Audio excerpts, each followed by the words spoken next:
Vamos falar dele, vai. Aqui, Jane Moreira. Isabelita, programadora, desprogramadora. Vamos lá. Sean Diddy Combs. Vamos ver se saiu na última hora alguma notícia. Só para não deixar vocês desatualizados. Terça-feira, 16 horas, lá no Redcast, eu, o Júnior e a Giovana Pérez vamos falar só de caso Pereira. Bom, a queda do Império de Pereira. Olha, acabou de sair uma matéria aqui, deixa eu ler para vocês. Um momento. Eu já tinha dado, né? Ele perdeu quase 70% da fortuna dele, estimada em 700 milhões de dólares, né? E agora a revista Exame fez uma matéria mostrando que esse processo acabou com o império dele todo, né? Tanto em patrimônio como catálogo musical e todas as suas grifes. Não sei se vocês sabem, ele é o anunciante, né? Era o dono da marca Ciroc. Se vão ter a estrela dele, acho que não. Cadê? Fortuna, né? Estão falando que ele já teve 825 milhões em 2018, é verdade. E hoje ele teria 400 milhões. Eu ouvi falar que são 250 milhões. Então ele tem a Tequila de León e a vodka Ciroc, né? Ele é colaboração dele, ele trabalhava com a Diageo. Ele já tinha entrado numa guerra com a Diageo muitos anos atrás e perdido um monte de dinheiro.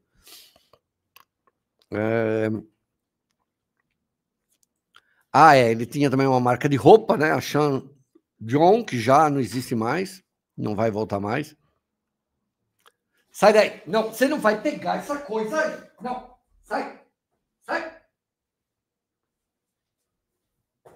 Saco! Quer aparecer?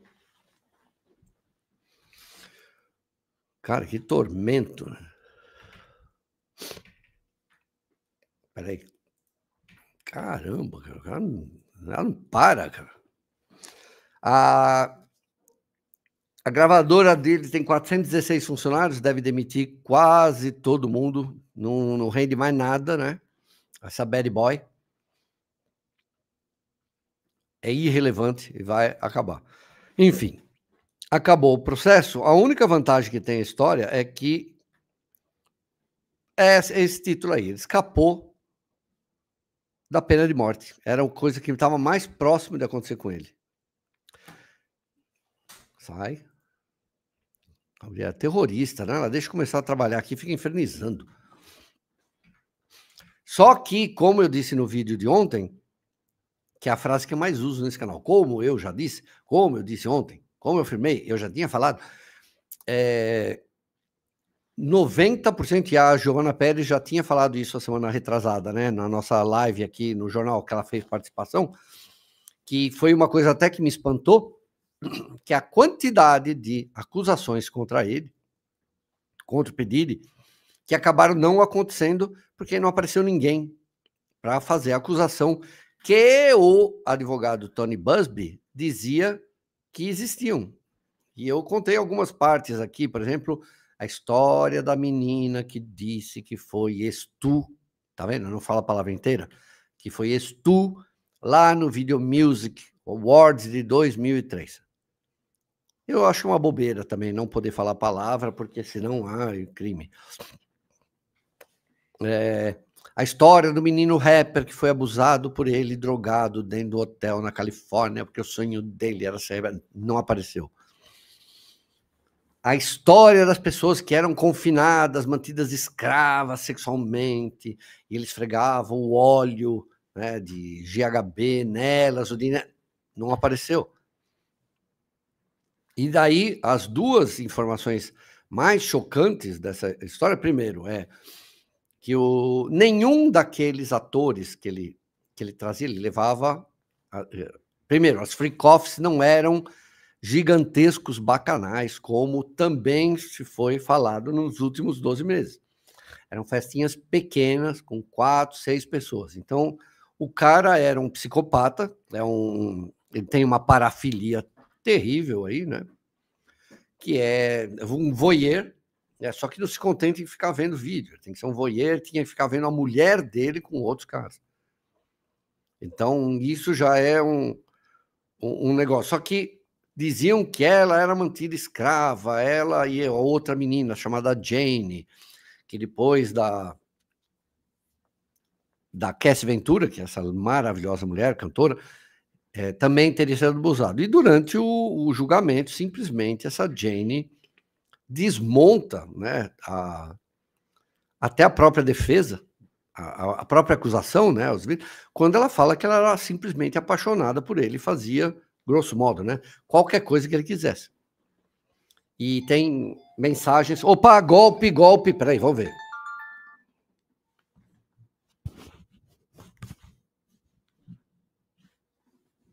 Alô?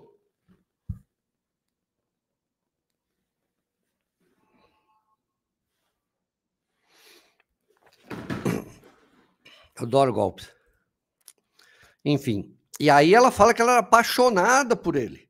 Que tem troca de mensagens dela chorando: pare, por favor, pare de contratar atrizes pornô, contrate prostitutas, é melhor, sabe? E isso desmontou tudo. Então, basicamente, tudo aquilo que a gente ouviu durante um ano, ele foi inocentado. Ele foi acusado e condenado, não tem mais jeito, sobre tráfico para fins de sexo, né? Que é a questão de você contratar pessoas de outros estados, dos Estados Unidos, e levar para tua casa para fazer programa ou fazer qualquer coisa. Nem o dono da Casa Bahia. Gente, um dia eu conto essa história, é que é muito pesada, né? Eu já falei vagamente aqui que eu tentei denunciar para a Folha em 1992 o que acontecia na Casa Bahia, o seu Samuel Klein, que eu sou de São Caetano e todo mundo sabia o que acontecia naquele prédio lá na Francisco Matarazzo, do lado da estação. Todo sul sancaetanense sabia o que rolava lá. É a história da... Eu tô falando do velho, tá? Do patriarca. Aliás, o patriarca, quando ele muda para São Caetano, em 1954, depois da guerra, alguma coisa, ele andava com uma carroça, com um cavalo, vendendo roupa de cama, vendendo talher, prato, não sei o quê. E desde esse tempo, as famílias já sabiam que ele ficava de olho em meninas, né? E aí eu fui vender essa pauta em 1992 na Folha de São Paulo e levei uma carcada que quase fui demitido. Como é que você vai provar essa merda? O cara é o maior anunciante da Folha. Eu avisei. Enfim, que mais? Ele pediu, ontem o advogado dele entrou com uma ação, voltamos ao Pedidi, não ao Samuel Klein. Aliás, que família, né? O advogado Pedidi entrou com um pedido, ofertou $1 milhão para ele responder o resto das coisas, aguardar em liberdade, não foi aceito, ele vai continuar preso. Ele pode pegar uma prisão de 20 anos até, no máximo, no limite. A Giovana acha que não, eu também, pelo que eu conversei com advogados, também acho que não. Vamos chutar aí, né? Não tem como, que a gente não conhece tanto do sistema ordenamento jurídico dos Estados Unidos, mas, sei lá, uns 7 anos, talvez. Mas a vida dele já era, né? Agora, o medo é de quantas pessoas não vão ser perseguidas por ele depois que acabar isso, gente. Kanye West, a própria Cassie Ventura. Não tem nada a ver com a Amanda Klein.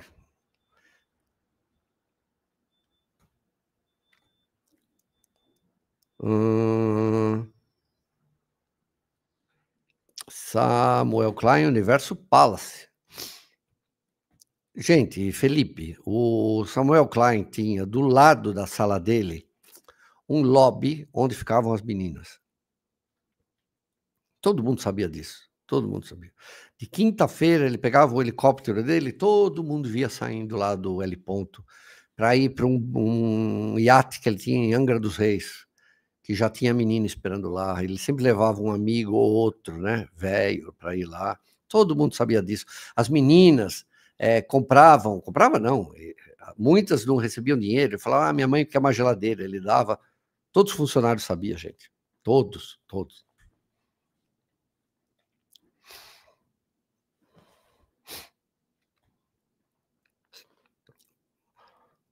Ele pode ser perseguido pelas pessoas? Olha, Amanda, conhecendo o ser humano como eu conheço, ele vai acabar ganhando um outro filme como Injustiçado, viu? Porque assim, o cara é um predador, não tenha dúvidas. Eu estava assistindo ontem, assistam, né? No Max, tem A Queda de P. Diddy, e eu assisti ontem. Desde 1997, tem uma moça de uma revista chamada Vibe. Ela é a primeira mulher da história a ser a editora dessa revista. E ela quis, ele estava acontecendo, ele estava explodindo, 97, quase 30 anos. Ela estava fazendo uma capa sobre ele, e ele foi lá, fez a foto, passaram o dia inteiro fazendo foto, depois foram beber com a equipe, tudo, não sei o quê. E ele queria ver a capa da revista. Era uma capa que ele ia ser vestido de anjo, né? Acho que tinha duas capas, uma ele era o diabo, a outra era o anjo. E ela falou para ele, olha, o Sean Combs, né, que ele chamava, naquele tempo para Puff Daddy. Falou, a gente não mostra nem a matéria, nem a capa nunca. Só falou isso para ele. Ela falou que 2 dias depois ela estava na polícia fazendo um BO, porque ela estava sendo ameaçada de morte.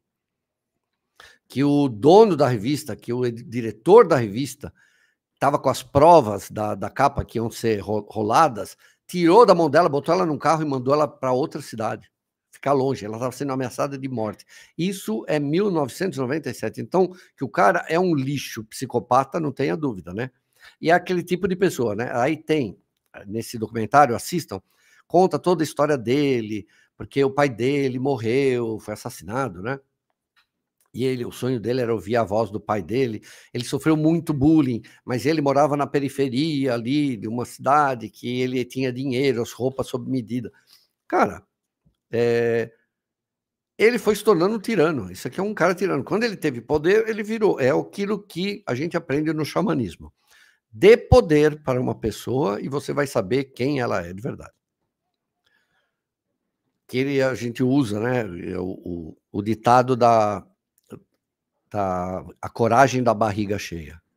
Ou é a coragem do endividado, né? Aquela pessoa, do narcisista, que precisa de você para alguma coisa, aí ele fica humilde, faz o olhinho do Shrek, né? Quantas vezes o gatinho de botas lá, não fica... Coitadinho, você ajuda e depois que você ajuda a pessoa, ela se vira contra você. Quantas vezes isso não aconteceu na vida de vocês? A pessoa vai se tornando uma tirana. E no caso dele, 97, cara, o cara já era multimilionário, já estava por cima da carne seca, mudou a história do rap nos Estados Unidos e passou a ser um tirano, tratava todo mundo mal. Vocês têm que ver o pavor dessa editora falando no documentário, o medo que ela tinha daquele tempo. Então, ele já era um traste muito antes disso, né? Chamar de tóxico seria...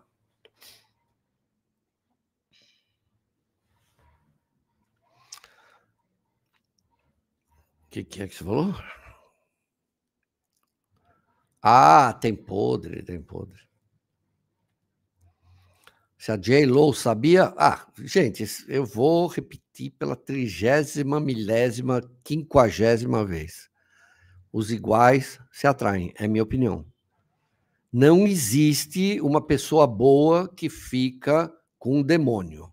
Não tem essa de eu sou vítima, eu não tinha nada a ver com isso, eu não sabia. Sim, você sabia, você é uma pessoa fraca e você tem muitas coisas em vibração com essa pessoa ruim para ficar tantos anos perto dela.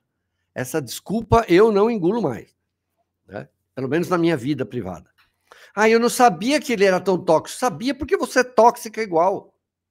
Ah, não sabia que ele era mau para caráter. Sabia porque você é igual.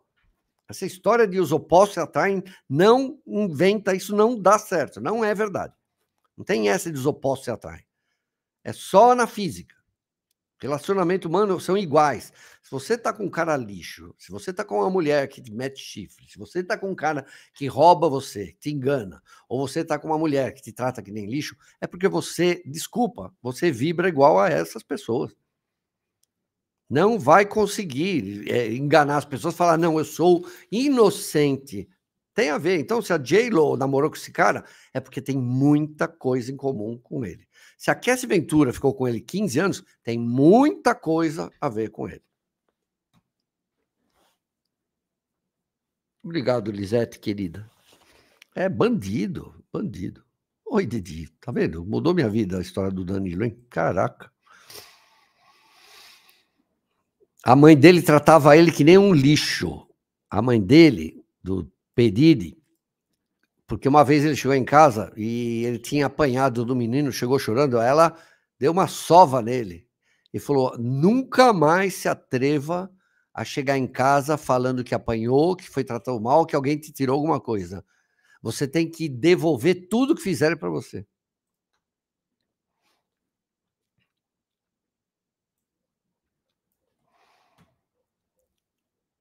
Ben Affleck é outro, é alcoólatra, né? Esse aí vivia à base de 2 litros de bourbon por dia, né? Eu gosto dele, mas é tudo igual, gente, não tem jeito. Você não vai viver com uma pessoa tantos anos, nem que seja meses, e não saber quem essa pessoa é. Você vai me desculpar. Por mais psicopata que o cara seja, um micro de autoestima você tem que ser para perceber que a pessoa está fazendo mal para você. E isso é uma discussão que eu tinha com a minha ex-psiquiatra há muito tempo, e a gente volta para aquela história da mulher dependente, que eu já contei aqui a história outro dia, da moça postando, chorando, que tinha acabado o relacionamento dela de 13 anos, que ela já não gostava do cara há anos e anos, que era uma porcaria de relacionamento, e ela fica arrasada porque acabou o relacionamento. Não porque ela gostava dele, mas porque ela não sabia modificar, ter uma nova situação. Isso tem a ver, sim, com o tal do patriarcado. A mulher foi criada durante milênios, né, para servir ao homem, não sei o quê. Então, você veja, é o mesmo comportamento do usuário de droga. Sabe que aquilo faz mal e não consegue largar. É compreensível.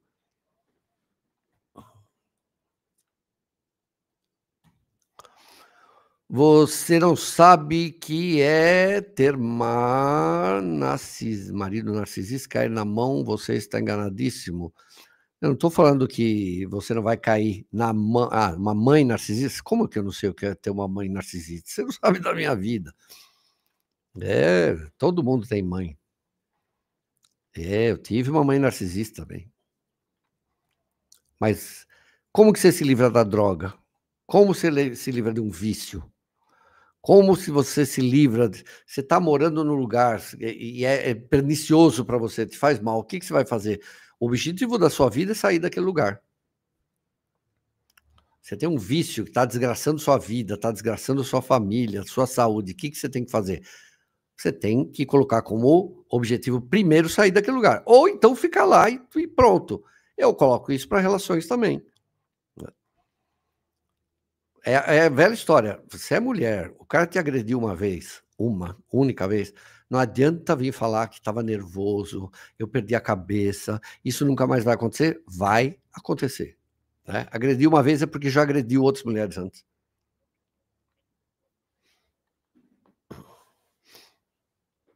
Obrigado, Cláudia. Gostou do Danilo também. Falei, mudou minha vida. É um antes e depois. Tem uma situação onde as pessoas vão ver, só se revelam aos poucos.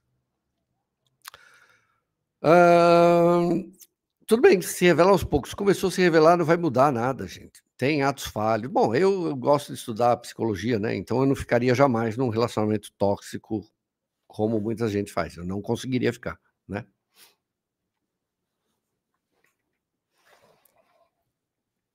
É verdade. Muitas mulheres são dependentes financeiras desses homens.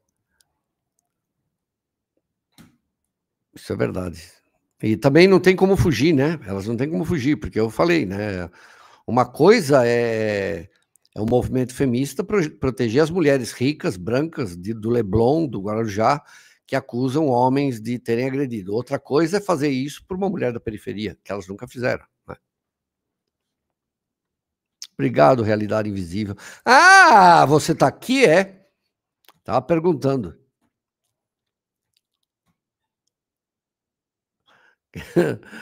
Seu, jamais será do Idaninha? Eu sei que você gosta dos seus vizinhos, não venha com essa, não. Eu tive mãe e marido narcisista, deixa marcas.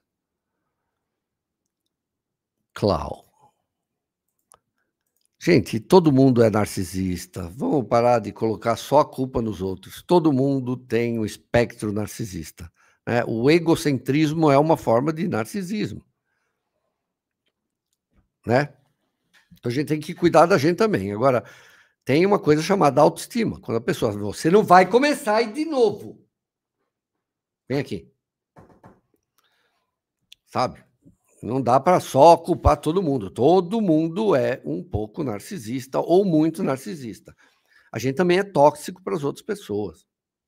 Não é todo, a gente não é um bando de santos, né, imaculados, vestais, que são manchados na sua alma por gente narcisista. A gente também tem defeito. Então, se você está com um narcisista, gente, você tem narcisismo ali para vibrar com essa pessoa.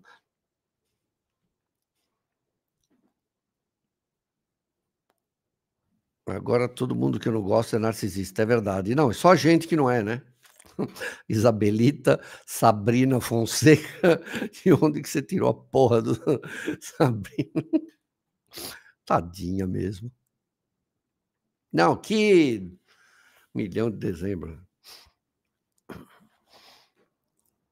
Narcisismo é diferente do transtorno de personalidade narcisista, que por sua vez é diferente da megalomania, que por sinal é diferente do egocentrismo e da egoicidade. Mas tudo isso não adianta nada, né? A gente ficar classificando igual Emmanuel Kant, vamos botar nas categorias, não muda muito, né?